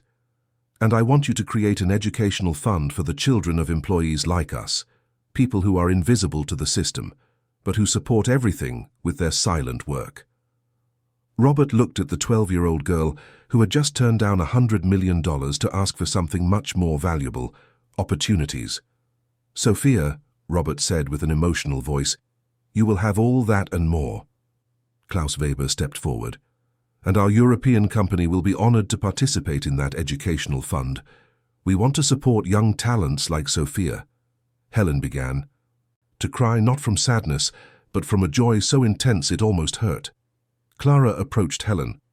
"Helen, as of today, you are the building operations manager, with a salary and benefits commensurate with your true contribution to this company." Sophia hugged her mother, feeling that justice had finally come to those who worked hard and deserved recognition. Michael approached Sophia. "Sophia, may I make a request?" "Of course. Could you be my apprentice, officially? I want to teach you everything I know about programming, and I want to learn from you too." Sophia smiled. "It would be an honor." Robert looked around the room at his resurrected company, at his saved employees, at the extraordinary girl who had changed everything. "Sophia," Robert said, "there's one more thing I need to tell you." "What?" Robert took a deep breath. "Many years ago, when I was starting Global Tech, I received a crucial loan from a generous man. Without that loan, I never would have been able to found the company. That man never wanted to be a partner, never wanted a share of the profits. He just wanted to help a young entrepreneur who had a dream." Sophia felt her heart race. What was this man's name? Jacob Edwards. The silence in the room was absolute. Helen looked at Robert with wide eyes. "My father," Helen whispered. "Your father," Robert confirmed. "And Sophia, you didn't just save my company today. You reminded me of who I was before I became rich and powerful. You reminded me of your grandfather's kindness, who believed in me when no one else did." Sophia felt tears stream down her face. "He always said he had invested in something important. He never told me it was a company. Because for him it wasn't about the company," Robert said. "It was about the people. It was about giving opportunities to those who deserved them." Helen hugged her daughter, both crying with emotion. "Dad was always like that. He always believed that one act of kindness could change the world." "And he was right," Sophia said, "because his investment in you resulted in 3,000 jobs, in families supported, in dreams realized." Robert nodded. "And today, his granddaughter saved all of it. It's as if his kindness has returned, multiplied." Klaus Weber watched everything with fascination. "Robert, this story is extraordinary. You need to document this. The world needs to know that there are people like Sophia and her family." "No," Sophia said gently. "The world doesn't need to know about us. It needs to know that there is kindness everywhere, waiting to be recognized. It needs to know that the most important people are often those who go unnoticed." Clara approached the group. "Robert, the systems are all running normally. Operations can be resumed." Robert looked at Sophia. "Would you do the honor of officially rebooting the main systems?" Sophia looked at her mother, who nodded with pride. "It would be an honor." Sophia approached the main panel and placed her hand on the button that would fully reactivate Global Tech. For a moment she thought of her grandfather Jacob, of how proud he would be to see that his teachings had created a chain of kindness that crossed generations. She pressed the button. Immediately all the lights in the building came on, all the computers rebooted, all the systems came back to life with a soft, reassuring hum. Global Tech had been resurrected, and at the center of it all a 12-year-old girl smiled, knowing that she had used the gifts inherited from her grandfather, not to gain fame or fortune, but to do exactly what he would have done: connect people and build bridges where others saw only walls. The future had arrived, and it had the face of a child who knew that true power was not in technology, but in the human heart that guided it. A month had passed since the day that became known at Global Tech as the Resurrection. The company had not only resumed its normal operations, but was thriving in a way no one had imagined possible. The merger with the European firm had been completed on even more favorable terms after Klaus Weber told Sophia's story to the board of directors. Sophia woke up that Monday morning with the same feeling as always, that quiet excitement of someone who knew the day held interesting discoveries. But now, that feeling had a different flavor. It was no longer the excitement of someone observing the world from a distance, but of someone who was finally a part of it. The apartment where they lived had changed completely. Robert had insisted that Helen and Sophia move to a more comfortable place, but they had chosen to remain in the same neighborhood, among the people they had known for years. The new apartment was larger, brighter, filled with programming and math books that Sophia devoured with an insatiable appetite. But most importantly, there was enough space for Helen to host her friends for coffee, something she had never been able to do before. Helen was in the kitchen preparing breakfast when Sophia came downstairs. The transformation in her mother was what brought Sophia the most joy. Helen had not only gained a new position and a decent salary, but she had gained something much more important: self-esteem. She walked differently now, talked differently, smiled differently. It was as if she had finally given herself permission to be seen as a valuable person. "Good morning, my little engineer," Helen said, using the affectionate nickname she had adopted since Sophia began her official programming studies. "Good morning, Madam Manager," Sophia replied, returning the playful jab. Helen had become more than just the building operations manager. In practice, she coordinated all the invisible logistics that kept Global Tech running. And she discovered she had a natural talent for organization and leadership that had lain hidden during years of unacknowledged work. While they had breakfast together, Sophia told her mother about the project she was working on with Michael. It was an unusual partnership, an experienced programmer learning from a 12-year-old girl while teaching her the technical complexities she had yet to master. "And how is Michael?" Helen asked. She had developed a motherly affection for the man who had nearly destroyed everything, but had shown an extraordinary capacity for change and growth. "Much better," Sophia replied. "He's starting to understand that being part of a team is much more satisfying than being indispensable alone." The relationship between Sophia and Michael had developed in a way that surprised everyone. She didn't judge him for what he had done, but for what he was becoming. And Michael, in turn, had discovered that teaching Sophia was one of the most rewarding experiences of his life. It was like having a daughter who understood him better than he understood himself. After breakfast, the two left for work together. They had a car now, a gift Robert had insisted on giving, despite Helen's protests. It was a simple car, but it represented a freedom neither of them had ever experienced before. During the drive, Helen told Sophia the news about the educational fund that had been created. It already had 15 children enrolled in tutoring and basic programming courses.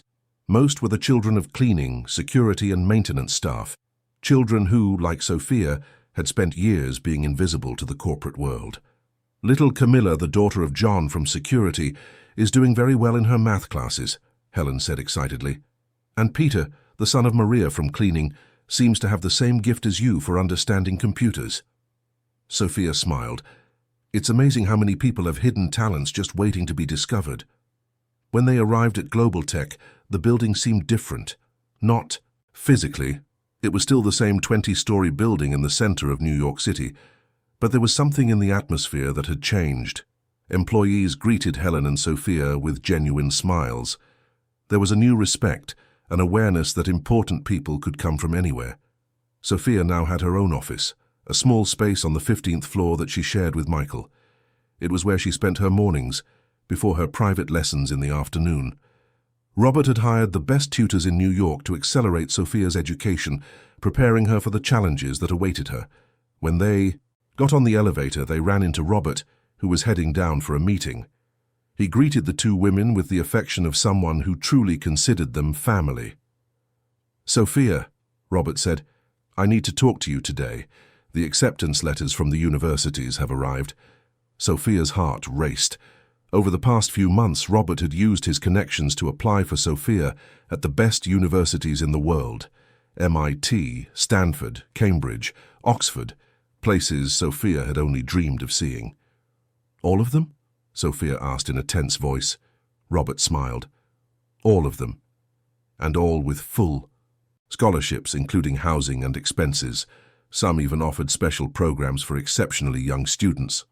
Helen held her daughter's hand, torn between pride and the anxiety of imagining Sophia so far away. "But that's for the future," Sophia said quickly.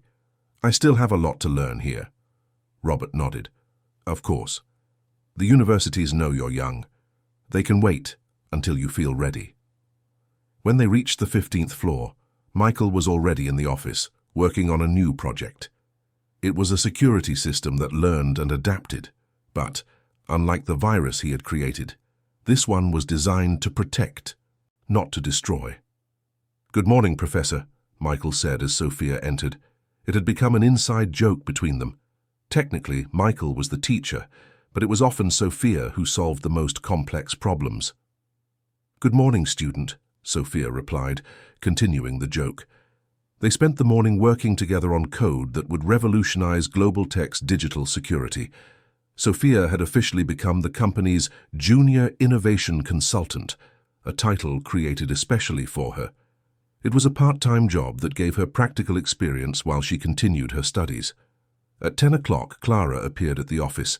She had become a sort of mentor to Sophia, teaching her about the corporate world and how to navigate it without losing her essence. "Sophia, Robert would like to speak with you in the conference room," Clara said. "There are some special people who have come to meet you." Sophia followed Clara to the 19th floor, where she found Robert talking with a group of people she didn't immediately recognize. "Sophia," Robert said when he saw her enter, "I'd like you to meet some very special visitors." An older man approached, extending his hand. "Sophia, it's a pleasure to meet you. I'm Dr. Michael Chen, head of the Computer Science Department at MIT. Sophia shook his hand, trying not to show how impressed she was. "And I'm Dr. Sarah Williams from Stanford," said an elegant woman.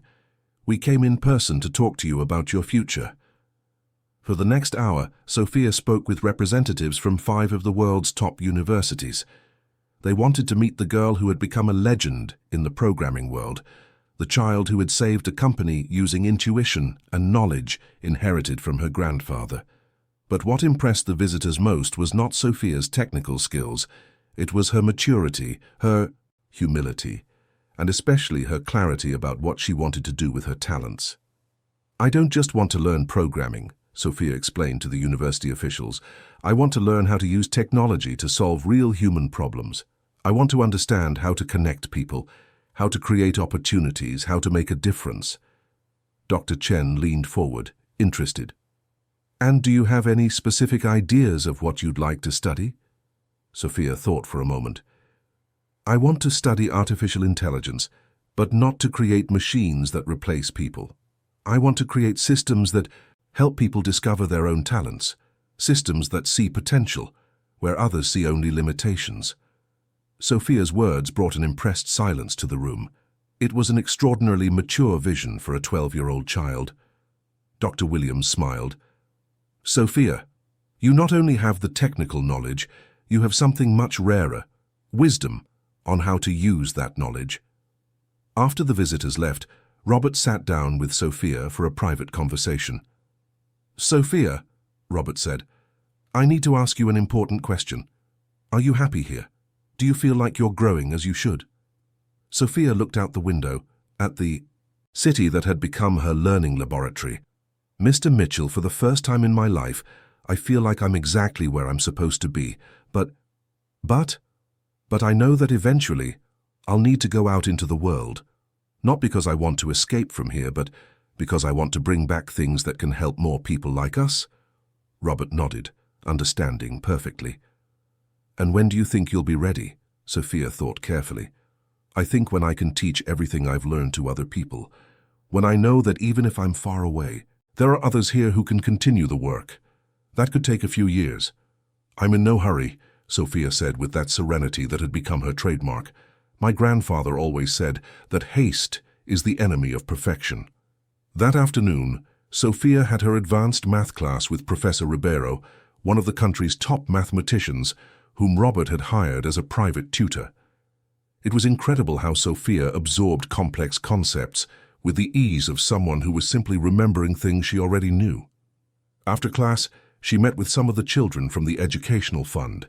It was her favorite activity of the week, teaching basic programming to young people who were discovering talents they never knew they had.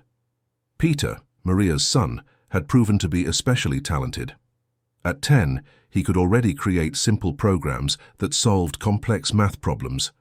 Camilla, John's daughter, showed an extraordinary capacity for interface design that made the complex simple and the simple elegant. "Sophia," Peter said during the class, "how did you know you had a talent for programming?" Sophia paused for a moment, thinking about the question. "Actually, Peter, I didn't know. I just knew that I liked to understand how things worked, and my grandfather taught me that curiosity is more important than talent. And how do we know if we're on the right path?" Sophia smiled, remembering a similar conversation she had had with her grandfather years before. "We know we're on the right path when what we're learning makes us want to help other people, when we use our knowledge to build bridges, not walls." Camilla raised her hand. "Sophia, do you think we can also get to where you are?" "You can get much further," Sophia answered with conviction, "because you're starting with something I had to learn, that it doesn't matter where we come from but where we're going, and that the most important thing isn't to be special, but to do special things." At the end of the day, Sophia and Helen walked together through the corridors of Global Tech towards the parking garage. It was a ritual they had developed, using these moments to reflect on the day and plan for the future. "Mom," Sophia said as they waited for the elevator, "are you happy now?"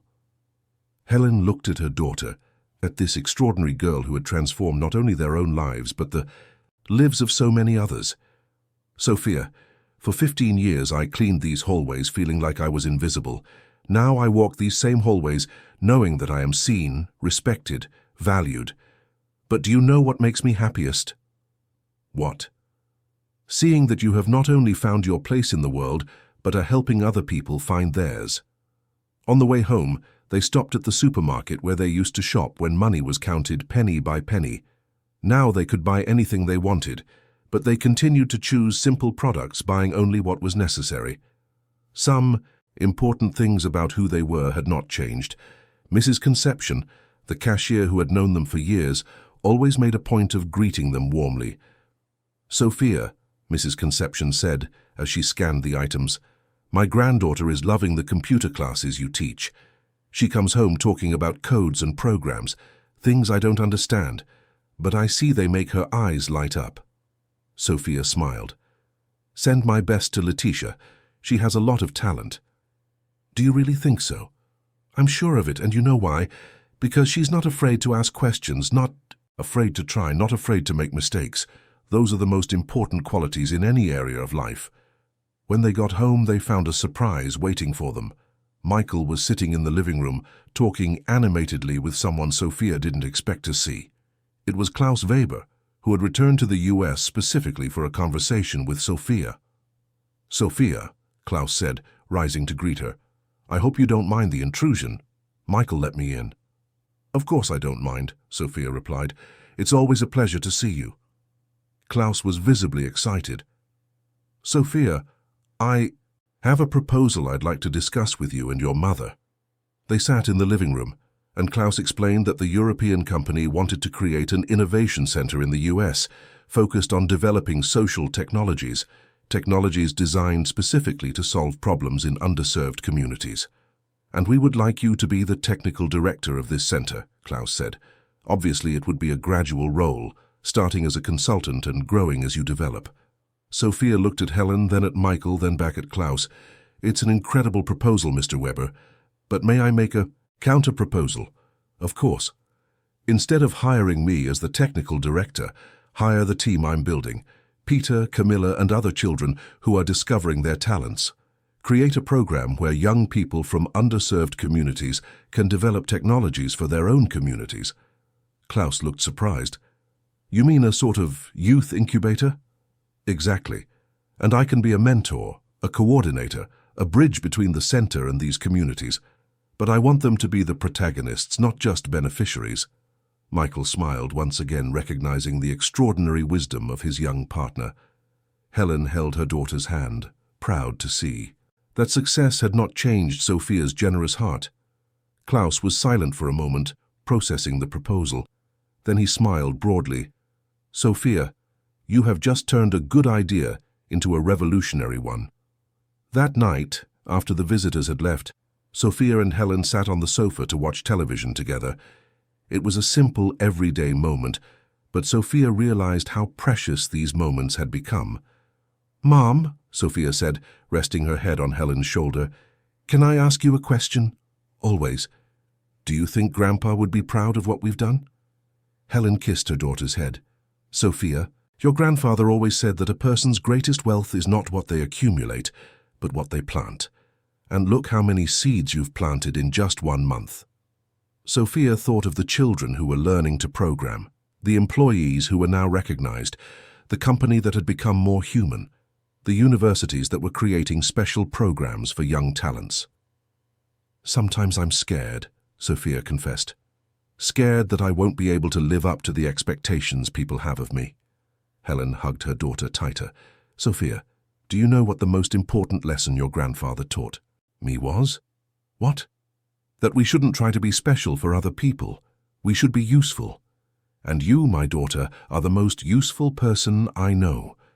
That night, Sophia slept dreaming of codes that solved real problems, of children discovering hidden talents, of a world where technology served to connect people instead of separating them. The next morning, she woke up with the same feeling as always, that quiet excitement of someone who knew the day held interesting discoveries. But now that feeling was accompanied by something new, the certainty that she had a purpose. As she got ready for another day at Global Tech, Sophia looked in the mirror and saw not just a 12-year-old girl, but a young woman who carried within her the wisdom of generations, the courage of her ancestors, and the responsibility to use her gifts to make the world a better place. She smiled at her reflection and whispered the words her grandfather used to say, "Today is a good day to build bridges," and she went downstairs to have breakfast with her mother, ready for another day of discovery, learning, and above all making a difference. Because Sophia had learned that being invisible wasn't a limitation, it was a superpower. It allowed her to see things others didn't see, understand people others ignored, and find solutions where others saw only problems. And as she walked towards her future, Sophia carried in her heart the certainty that the greatest gift she had received was not the educational opportunities, nor the recognition, nor the job offers. The greatest gift was discovering that a 12-year-old girl, the daughter of a cleaning lady, could truly change the world. Not through magic or superpowers, but through curiosity, kindness, and the simple wisdom that we are all connected.